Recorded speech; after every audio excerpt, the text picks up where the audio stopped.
And we're back. Thanks for being here with us today on Lutherans Alive. We continue to talk with Jeanne Christensen about her work with the women of the ELCA. Jeanne, you mentioned before a little while ago a program that the women's organization has now about the health of women and young girls. As I'm actually serving in a congregation right now with a budding health ministry program, and we've been talking about how health and wellness has to do with more than just being physically well. But could you say a little bit about the Healthy Women and Girls program? Yeah, it's actually the Raising Up Healthy Women and Girls. Okay. And what we're trying to do is educate women and girls so that they are more physically, spiritually, and emotionally healthy. And a lot of that is in health initiatives to teach them how to eat more healthily, how to exercise, take care of themselves better. It also promotes them spiritually so that we can grow in spirit as well as physically. And in connection with that, we also want strong emotional young women.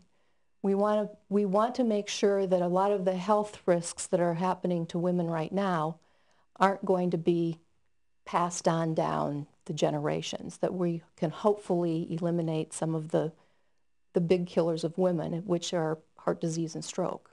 You had also told me about a grant program that can help congregations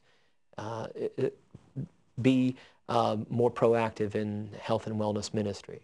Yes, just this year. It's a very new program. Fortunately, the women of the ELCA had a couple of memorials given. And so some of the monies were set aside. There's about $50,000 that will go to seed grants that individual congregations can apply for. It's a maximum of $1,000, but it's exactly to put this type of program together within their congregation or within their community so that we can encourage health amongst our women and young women. It's a super program, and there's an application that needs to be filled out, but we're hoping that a lot of congregations will be able to use it, and they figure that there should be about 2,500 people that should be able to be impacted by this seed grant program. There are another number of congregations now that are looking into the area of health and wellness ministry. Some congregations starting with simple things, something as simple as taking blood pressure readings. That's how we got started, doing that once a month. And that continues to flourish, and we're sort of using that as a springboard to other things. So talking about a broader understanding of what it means to be healthy. And are people being surprised by their blood pressure readings? Every once in a while, there's someone who could use a little attention, but for the most part, thankfully, it's been relatively uneventful. Which is good.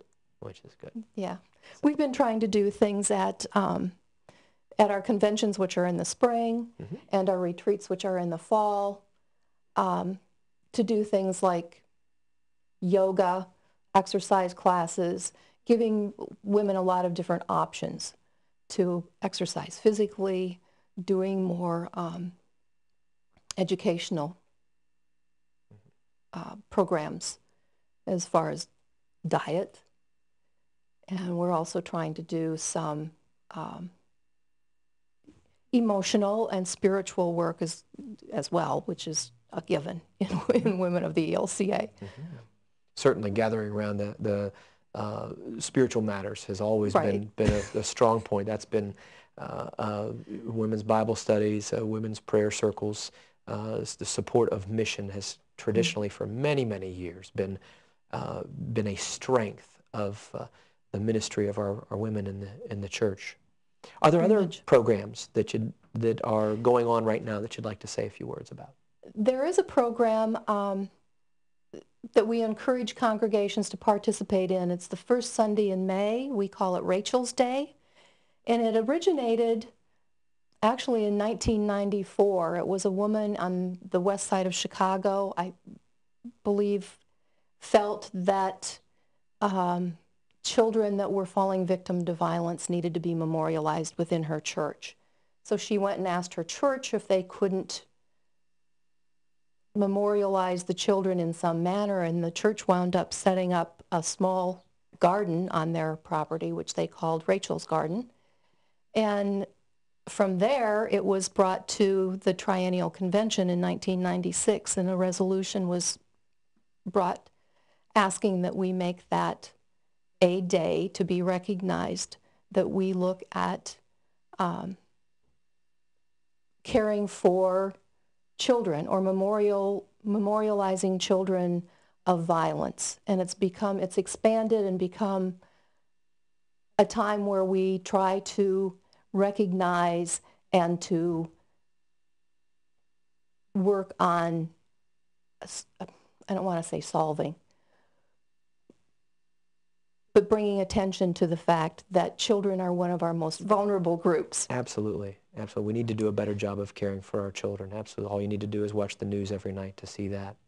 We're going to take another break, and we'll be right back with more with you, Jeanne. Thank you very much.